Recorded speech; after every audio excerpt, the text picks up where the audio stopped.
السلام علیکم everyone, welcome to my channel خدا سے محبت۔ آج ہم لائے ہیں نبی پاک صلی اللہ علیہ وسلم کی نہایت ہی خوبصورت حدیث مبارکہ۔ آدمی مال و دولت کی کثرت سے غنی نہیں ہوتا، بلکہ اصل غنی دل کا غنی ہوتا ہے، اور یہ صحیح بخاری کی حدیث ہے۔ نبی پاک صلی اللہ علیہ وسلم کا فرمان ہے، جب تم 3 آدمی ساتھ رہو تو تم میں سے 2 آدمی تیسرے کو اکیلا چھوڑ کر کان میں بات اور سرگوشی نہ کرے، کیونکہ یہ اسے رنج و غم میں مبتلا کر دے گا، اور یہ سنن ابو داؤد کی حدیث ہے۔ نبی پاک صلی اللہ علیہ وسلم نے فرمایا، دوزخ میں خچروں کی طرح بچھو ہیں، ایک بار جب ان میں سے ایک بچھو ڈسے گا تو دوزخی 40 سال تک اس کی جلن محسوس کرے گا، جبکہ ایک مچھر یا چینٹی ہی ہمیں کاٹ جائیں تو ہمیں کس قدر تکلیف ہوتی ہے، تو وہ تو پھر بھی بچھو ہوں گے۔ لہٰذا ہم سب کو دعا کرنی چاہیے کہ اللہ پاک ہمیں دوزخ کے عذاب سے محفوظ رکھے۔ نبی پاک صلی اللہ علیہ وسلم نے ارشاد فرمایا، پل صراط پر تم میں سے زیادہ وہ ثابت قدم رہے گا جس کی محبت میری آل سے زیادہ ہوگی، لہٰذا آپس میں سب کے ساتھ محبت سے پیش آیا کریں۔ نبی پاک صلی اللہ علیہ وسلم نے ارشاد فرمایا، اگر تم کو ٹکڑے ٹکڑے کر دیا جائے پھر بھی شرک نہ کرنا، لہٰذا اللہ پاک کے ساتھ کسی کو شرک ٹھہرانا ایک بہت بڑا جرم ہے۔ نبی پاک صلی اللہ علیہ وسلم نے ارشاد فرمایا، اگر جوتے کا تسمہ بھی ٹوٹ جائے تو اللہ پاک سے مانگو، اور یہ ترمذی کی حدیث ہے، اور یہ بات بالکل سچ ہے، ہمیں جو بھی مانگنا چاہیے صرف اللہ پاک سے مانگنا چاہیے، کیونکہ صرف اللہ پاک ہی ہیں جن سے کچھ مانگو تو اللہ پاک خوش ہوتے ہیں۔ نبی پاک صلی اللہ علیہ وسلم نے ارشاد فرمایا، جب اللہ کسی بندے کو پسند کرتا ہے تو اس پر خوب آزمائش ڈالتا ہے، اس لیے جب بھی آپ پر آزمائش آئیں گھبرائیں نہیں، صبر سے کام لیں۔ نبی پاک صلی اللہ علیہ وسلم نے ارشاد فرمایا، بہترین ہجرت یہ ہے کہ تو برے کام کرنا چھوڑ دے، لہٰذا برائی سے باز رہیں، کیونکہ یہ برے کام قیامت کے دن ہمیں جہنم میں لے جائیں گے، اس لیے اللہ پاک کے عذاب سے ڈریں۔ نبی پاک صلی اللہ علیہ وسلم نے فرمایا، جس کو مسلمان کا درد نہ ہو وہ میری امت میں سے نہیں۔ نبی پاک صلی اللہ علیہ وسلم نے فرمایا، جنت میں ایسے لوگ داخل ہوں گے جن کے دل چڑیوں کی طرح نرم ہوں گے۔ اس لیے کہا جاتا ہے کہ اپنے دل میں نرمی پیدا کریں، اور اگر کسی سے کوئی خطا ہو جائے تو اسے معاف کر دیں، کیونکہ بہترین بدلہ خدا لینے والا ہے۔ نبی پاک صلی اللہ علیہ وسلم نے فرمایا، تم قیامت کے دن اس کے ساتھ ہوگے جس سے محبت کرتے ہو۔ یا اللہ پاک ہم نبی پاک صلی اللہ علیہ وسلم سے سب سے زیادہ محبت کرتے ہیں۔ نبی پاک صلی اللہ علیہ وسلم نے فرمایا، بخار جہنم کی بھاپ کے اثر سے ہوتا ہے، اسے پانی سے ٹھنڈا کر لیا کرو۔ اس لیے جب لوگوں کو بہت تیز بخار ہوتا ہے تو وہ پانی کی پٹیاں کرتے ہیں۔ نبی پاک صلی اللہ علیہ وسلم نے ارشاد فرمایا، اذان اور بارش کی حالتوں میں دعا رد نہیں ہوتی، لہٰذا ایسی حالتوں میں دعا مانگنی چاہیے اور دل سے مانگنی چاہیے۔ نبی پاک صلی اللہ علیہ وسلم نے ارشاد فرمایا، جس کی زندگی کا آخری لمحہ لا الہ الا اللہ ہوگا وہ جنت میں ضرور جائے گا۔ اس لیے دعا کرنی چاہیے کہ موت کے وقت اللہ پاک ہمیں کلمہ نصیب کرے۔ نبی پاک صلی اللہ علیہ وسلم نے ارشاد فرمایا، جنت میں نہ کوئی مکار آدمی داخل ہوگا، نہ ہی بخیل، اور نہ لوگوں پر احسان جتانے والا، اس لیے کبھی کسی کے ساتھ احسان کریں تو اس کے اوپر جتائیں مت۔ نبی پاک صلی اللہ علیہ وسلم نے ارشاد فرمایا، کیا میں تمہیں نہ بتا دوں کہ جہنم کس پر حرام ہے؟ پھر فرمایا، اس شخص پر حرام ہے جو لوگوں کے ساتھ نرمی اور سہولت کا معاملہ اختیار کرے، لہٰذا لوگوں کے ساتھ نرمی کے ساتھ پیش آیا کریں۔ نبی پاک صلی اللہ علیہ وسلم نے فرمایا، جس نے مجھ پر ایک بار درود بھیجا اللہ تعالیٰ اس پر 10 بار رحمتیں نازل فرمائیں گے۔ درود پاک کی اس کے علاوہ بھی بے شمار فضیلتیں میری اس ویڈیو میں بیان ہے، جو کہ میں اس ویڈیو کے اینڈ پر لگا دوں گی۔ نبی پاک صلی اللہ علیہ وسلم نے ارشاد فرمایا، کھانے اکٹھے کھایا کرو، کیونکہ برکت جماعت کے ساتھ ہے، لہٰذا کھانا سب کے ساتھ مل کر کھایا کریں۔ کھانا اپنے ماں باپ اور بہن بھائیوں کے ساتھ خاص طور پر بیٹھ کر کھایا کریں، اور اگر آپ شادی شدہ ہیں تو اپنے بیوی بچوں کے ساتھ بیٹھ کر، اور والدین ہو تو لازمی ان کے ساتھ کھایا کریں۔ نبی پاک صلی اللہ علیہ وسلم نے ارشاد فرمایا، دنیا میں ایسے رہ جیسے کہ تو پردیسی ہے یا راہ چلتا مسافر، اور یہ بخاری کی حدیث ہے، لہٰذا دنیا میں ایسے رہا کریں جیسے آپ نے چلے جانا ہے بہت جلد۔ اگر ہم کہیں جاتے ہیں تو اپنے لیے سامان پیک کرتے ہیں کہ آگے ہمیں کوئی مشکل پیش نہ آئے، اس لیے یہ دنیا ایک مسافر خانہ ہے، ہمیں آخرت کے لیے بہت سا سامان جمع کرنا چاہیے، اور وہ سامان ہے نیکیوں کا۔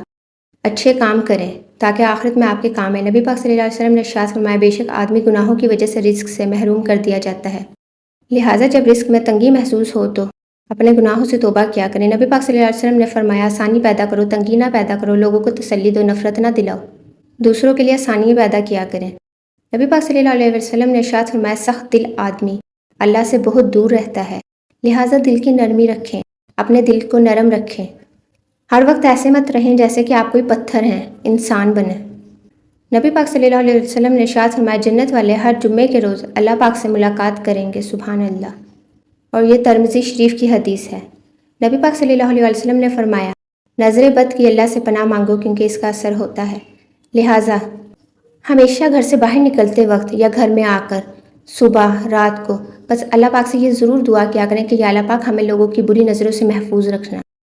نظر بد برحق ہے، اس لیے اللہ پاک سے اس کے لیے دعا کرنی چاہیے۔ حضرت انس رضی اللہ تعالیٰ عنہ سے روایت ہے کہ نبی پاک صلی اللہ علیہ وسلم نے ارشاد فرمایا، آزمائش جتنی سخت ہوتی ہے اس کا بدلہ بھی اتنا ہی بڑا ملتا ہے۔ نبی پاک صلی اللہ علیہ وسلم نے ارشاد فرمایا اللہ تعالیٰ جس کے ساتھ خیر و بھلائی کرنا چاہتا ہے اسے بیماری کے تکالیف اور دیگر مصیبتوں میں مبتلا کر دیتا ہے، اور یہ صحیح بخاری کی حدیث ہے۔ نبی پاک صلی اللہ علیہ وسلم نے فرمایا جو شخص مومن مردوں اور عورتوں کے لیے مغفرت کے لیے دعا کرتا ہے اللہ تعالیٰ اس کے لیے ہر مومن مرد اور عورت کے بدلے میں ایک نیکی لکھ دیتا ہے، یہ صحیح جامعہ کی حدیث ہے۔ نبی پاک صلی اللہ علیہ وسلم نے ارشاد فرمایا تم خود کو پاک مت کہو، تم میں سے نیک آدمی کو اللہ پاک جانتا ہے، اور یہ ابو داؤد کی حدیث ہے۔ لہٰذا اپنے منہ سے اپنی تعریف بالکل بھی نہیں کرنی چاہیے۔ نبی پاک صلی اللہ علیہ وسلم نے ارشاد فرمایا میری چاہت اور خواہش ہے کہ میری امت کے ہر فرد کے دل میں سورۃ یاسین ہو۔ سورۃ یاسین کو قرآن پاک کا دل بھی کہا جاتا ہے۔ سورۃ یاسین لازمی یاد کرنی چاہیے، یا اگر آپ یاد نہ کر سکیں تو کم از کم روز پڑھ لیا کریں، مگر کوشش کریں کہ اپنے بچوں کو یہ ضرور یاد کروائیں۔ رحم کرو رحم پاؤ۔ نبی پاک صلی اللہ علیہ وسلم نے فرمایا جو لوگوں پر رحم نہیں کھاتا اللہ بھی اس پر رحم نہیں کھاتا۔ نبی پاک صلی اللہ علیہ وسلم نے ارشاد فرمایا دنیا آخرت کی کھیتی ہے، جو بو گے وہی کاٹو گے۔ اس لیے ہم جیسا چاہتے ہیں نا کہ ہمیں اجر ملے، ہمیں کام بھی ایسے ہی کرنی چاہیے۔ ہمیں یہ نہیں سوچنا چاہیے کہ ہم دوسروں کا دل دکھائیں، کسی کے ساتھ برا سلوک کریں اور آخرت میں ہمیں جنت مل جائے، ایسا نہیں ہو سکتا۔ اللہ پاک روز محشر ضرور انسان کو معاف کر دیں گے، کیونکہ اللہ پاک رحمان ہے، رحیم ہے، لیکن ہمیں دنیا میں اچھی مال کرنے چاہیے۔ کچھ تو ایمان لے کر جائیں نا اللہ پاک کے پاس، اس لیے اچھا سلوک کریں، لوگوں کے ساتھ اچھا برتاؤ کریں، محبت سے پیش آئیں، انسانوں کے ساتھ بھی اور جانوروں کے ساتھ بھی، پرندوں کے ساتھ بھی، ہر کسی کے ساتھ۔ نبی پاک صلی اللہ علیہ وسلم نے ارشاد فرمایا ہر کسی کے لیے وہی کچھ ہے جس کی اس نے نیت کی، اور یہ مسلم بخاری کی حدیث ہے۔ نبی پاک صلی اللہ علیہ وسلم نے ارشاد فرمایا سورۃ فاتحہ عرش کے نیچے والے خزانے سے نازل ہوئی ہے۔ سورۃ فاتحہ بے شمار فضیلتوں کی حامل سورت ہے، اور اس کا ذکر خود اللہ پاک نے بھی فرمایا ہے۔ نبی پاک صلی اللہ علیہ وسلم نے ارشاد فرمایا ہر ایک چیز کی چابی ہوتی ہے اور تمام آسمانوں کی چابی لا الہ الا اللہ ہے، لہٰذا کلمہ طیبہ پڑھتے رہنا چاہیے۔ نبی پاک صلی اللہ علیہ وسلم نے ارشاد فرمایا پانی 3 سانسوں میں پینا زیادہ سیر کرنے والا، زیادہ شفا دینے والا، زیادہ بھوک لگانے والا اور زیادہ پیاس مٹانے والا ہے۔ نبی پاک صلی اللہ علیہ وسلم نے ارشاد فرمایا میں نے اللہ تعالیٰ سے دعا کی کہ یا اللہ میری امت کے لیے اس کے سویرے کے کاموں میں برکت عطا فرما۔ نبی پاک صلی اللہ علیہ وسلم نے فرمایا افضل ایمان یہ ہے کہ تمہیں اس بات کا یقین ہو کہ تم جہاں بھی ہو خدا تمہارے ساتھ ہے، کنز الامام کی حدیث ہے۔ لہٰذا جہاں بھی جائیں نا بس یہ سوچیں کہ اللہ پاک ہمارے ساتھ ہیں، کیونکہ اللہ پاک ہماری شاہ رگ سے بھی زیادہ ہمارے قریب ہیں، اور اللہ پاک سے ہمیشہ یہ دعا کرنی چاہیے کہ اللہ پاک ہمیں ہر مشکل اور مصیبت سے محفوظ فرمائیے گا۔ نبی پاک صلی اللہ علیہ وسلم نے ارشاد فرمایا اللہ فرماتا ہے کہ اے ابن آدم تو خرچ کرتا جا میں تجھ کو دیے جاؤں گا، لہٰذا اپنے پیسوں میں سے صدقہ خیرات کرتے رہا کریں، اور خاص طور پر پرندوں اور جانوروں کا بھی سوچا کریں۔ نبی پاک صلی اللہ علیہ وسلم نے فرمایا برائی اچھائی سے مٹتی ہے، اللہ تعالیٰ گناہ کو گناہ سے نہیں مٹاتا بلکہ وہ گناہ کو اچھائی اور نیکی سے مٹاتا ہے، آلودگی سے کبھی آلودگی دور نہیں ہوتی، لہٰذا اچھے کام کیا کریں تاکہ آپ کے گناہ معاف ہو سکے۔ نبی پاک صلی اللہ علیہ وسلم نے فرمایا اللہ پاک بھی اپنے انہی بندوں پر رحم کرتا ہے جو رحم دل والے ہوتے ہیں، لہٰذا اس بارے میں پہلے ہی بات کر چکی ہوں۔ نبی پاک صلی اللہ علیہ وسلم نے فرمایا جنت ناگوار چیزوں میں گھری ہوئی ہے اور جہنم خواہشات نفسانیوں میں گھری ہوئی ہے، لہٰذا دنیا میں اچھے کام کرنے چاہیے تاکہ ہمیں دنیا کے بعد آخرت میں اللہ پاک کو منہ دکھانے کے تو قابل ہوں۔ غصہ نہ کرو۔ ایک شخص نے نبی پاک صلی اللہ علیہ وسلم سے عرض کیا کہ مجھے آپ کو نصیحت فرما دیجیے۔ نبی پاک صلی اللہ علیہ وسلم نے فرمایا کہ غصہ نہ ہوا کر۔ انہوں نے کئی مرتبہ یہ سوال کیا اور آپ صلی اللہ علیہ وسلم نے فرمایا غصہ نہ ہوا کر۔ انہوں نے کئی مرتبہ یہ سوال کیا اور نبی پاک صلی اللہ علیہ وسلم نے فرمایا کہ غصہ نہ ہوا کر، لہٰذا غصہ نہیں کرنا چاہیے۔ ہاں اگر کبھی آ جائے تو کر لیں، مگر یہ نہیں کہ ہر وقت غصے میں ہی رہا کریں۔ نبی پاک صلی اللہ علیہ وسلم نے فرمایا کہ اللہ تعالیٰ ماں باپ کو ستانے کا گناہ نہیں بخشے گا، لہٰذا والدین کو ستایا مت کریں، ان کے ساتھ اچھا سلوک کیا کریں۔ گائز میرے چینل کے اوپر صحابہ کرام کی بہت خوبصورت اقوال موجود ہیں اور نبی پاک صلی اللہ علیہ وسلم کی حدیث مبارکہ بھی موجود ہیں، مگر مجھے یہ سمجھ نہیں آتی کہ لوگ یہ ویڈیوز کیوں نہیں دیکھتے۔ اگر آپ یہ ویڈیو دیکھیں تو کائنڈلی وہ ویڈیوز بھی دیکھیں جو کہ میں پلے لسٹ اس ویڈیو کے اینڈ پر لگا دوں گی۔ Thanks for watching my video, kindly subscribe my channel, thank you.